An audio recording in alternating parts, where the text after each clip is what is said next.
Yes, guys, welcome to your Chelsea versus Palmeiras preview. 2 a.m. kickoff on Saturday morning. This will be out on Friday, of course. We're going to start on a bit of a low note because we need to go from low to high. This morning, or Thursday morning, we had the news that Diogo Jota has passed away along with his brother.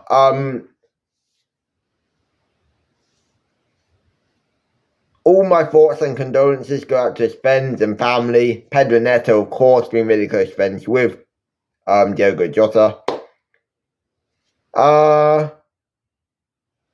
He was a class footballer. I rated him. I wanted him at Chelsea at one point.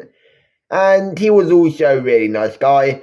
Liverpool did put out a really, really nice video on the X account with the caption, our lad from Portugal forever. The video is really nice, 3 minutes and 33 seconds long. I'd recommend you watch it. Warning, it did actually make me a bit emotional. So, yeah. But now let's transition into the preview. Palmeiras play aggressive football. They are physical. They press a lot. They have some class players like Rios, like Esteban Willian, who will be a Chelsea player. They do have some top players. Victor Roque. It's not Roque. The R is pronounced as a H in Brazil. Never knew that till a week ago. So yeah, they have some really top players. I do think we'll get through though. Enzo Maresca did have his press conference as soon as I started recording, it literally finished. He did bring up topics like Enzo Fernandez, João Pedro, the passing away of Jota and Andre. So Jota and Andre, which I won't bring up because we've already transitioned from that topic. He also spoke about Palmeiras. I will be talking about 2 quotes he said. Also, yeah, Lavia's not fit for tomorrow, most likely. Martial problems from after the Benfica game. Now, I'm going to say this. I'm not saying we are going to storm through Palmeiras 4-1. Okay? Palmeiras is arguably harder than Benfica. Why? Palmeiras are South American. They'll have the passion. They'll have the energy. They'll be aggressive. South American clubs always have that aggressiveness. Even on their bad days, they can still be really aggressive. The talent what comes out of Brazil, the quality what comes out of Brazil is pretty high. They produce players like Vini Jr., Rodrigo, Victor Roque, João Pedro, who did play for Fluminense. If we do get through against Palmeiras, we could be facing Fluminense as well, where we will be facing Thiago fucking Silva, my legend. Yeah, it will not be easy. Now, Enzo Maresca did say that he admires Brazilian football. He was also, he also admires how they play, the aggressiveness, and the amount they press, the physicality. He rates that highly. And he also said that they will not go easy on Esteban Willian, even though he can probably become a Chelsea player from after tomorrow. And yeah, at the end of the day, we don't care. It's Palmeiras. Esteban Willian is not a Chelsea player yet, so why should we take it easy? He had no idea about the Jamie Bino Gittins announcement, what got made by Dortmund, as he was watching Palmeiras games. My gaffer, I love Maresca so much. On João Pedro, he said that he's really happy from the 2 days he's been training with us. He said we'll see if we can give him some minutes tomorrow. It's not guaranteed. Now, there's a chance he starts, but it's unlikely. I doubt Del Pedro will start first game for Chelsea after 2 days of just joining the club. Now, I'm gonna say a lineup which you might not expect. I'm gonna base it off a 3-4-2-1 with wing backs, with a back three, 2 centre mids, 2 10s, or a simpler term being 3-4-3. This is on the ball. Now we are going to be going with the same shape as we did against Benfica, with one of the fullbacks in the back four pushing up to become that left mid, that left wing back, or that right wing back. So you'll be looking at a 4-2. I'd want to say a 4-2-3-1 off the ball. But the left winger tucks in to become a 10. You have the left back become that left mid. So you arguably do get a 3-4-2-1. Now, how do I think we'll line up? Well,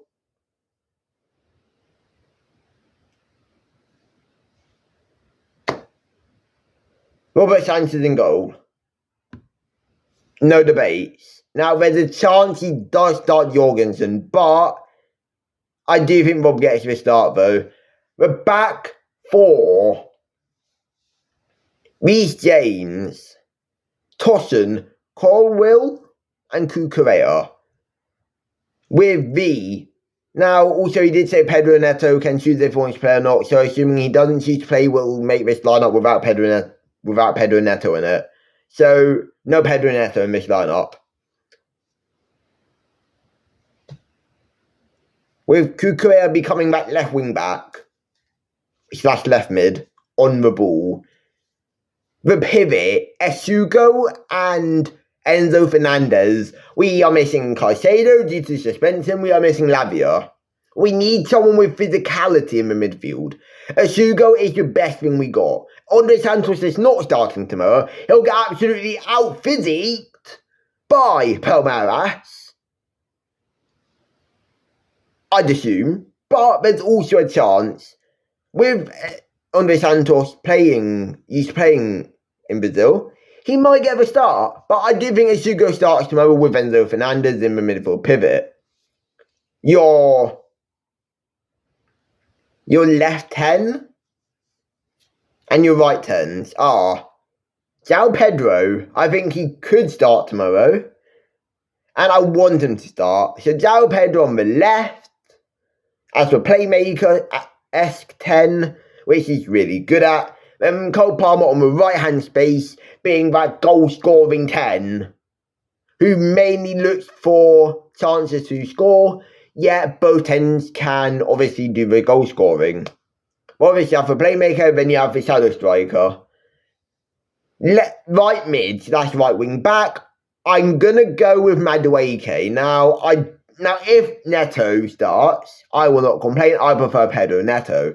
But I do not think Tyreek George is ready for this level of physicality of the game. And I do think Madueke deserves a start, although I don't really want to see him start. And up front, I'm going to go with Liam Delap. I mean, this is a tough one because I'm also going to say an alternative front four, which doesn't include Liam Delap or Nico Jackson, but will include Ian Kunku. So I'll bring that up after, but I do think Liam Delap gets the start tomorrow. He's more physical, he will suit this type of game, and Nico Jackson, I think, will just get out-muscled. So I want to see Liam Delap start tomorrow. Now the alternative 11. Everything is the same, except for the 2 10s and the striker. Okay? Nkunku in the left 10, Palmer in the right 10, João Pedro up front. João Pedro did say in a Q&A that he plays best as a striker. Now, this has come into my head because if we can have João Pedro up front, João Pedro can head the ball, by the way. So we could score some headers tomorrow if he does play. And João Pedro could suit this game so much. So much. He's so aggressive as well. Which means that think about it, yeah? João Pedro up front. Andre Santos in the midfield, if he does start, because Andre Santos can be aggressive, Osugo can be aggressive, Enzo Fernandez can be aggressive. Okay? If we have a whole team of aggressive players who will want to be aggressive, then we could outdo them tomorrow. We could make them tired after 80 minutes. We can dominate the ball. We could have João Pedro up front, causing so much havoc. I think we will go for the first lineup, I said, but I would not be surprised if we do see a João Pedro front, and Nkunku and Palmer in the 10s, and Cucurella shifting up to be that left wing back / left mid, Madueke as right wing back / right mid, then your back three of Reece James, Tosson and Colwill. I will not be surprised, and in fact, I'd actually want to see that. So yes, guys, my prediction is Chelsea 2, Palmeiras 1. I think we do win. I think they do score. 2 a.m. kickoff. Don't be delayed. Don't be delayed. Don't be delayed. Please. Please don't be delayed for 2 hours. Please. But anyways, there will be your review right after the game. I will try and get a news video out before the game. Probably won't though, because I want this video to do well. So I probably won't. But yeah, guys, if you did go and enjoy, like, subscribe, turn on post notifications, and peace!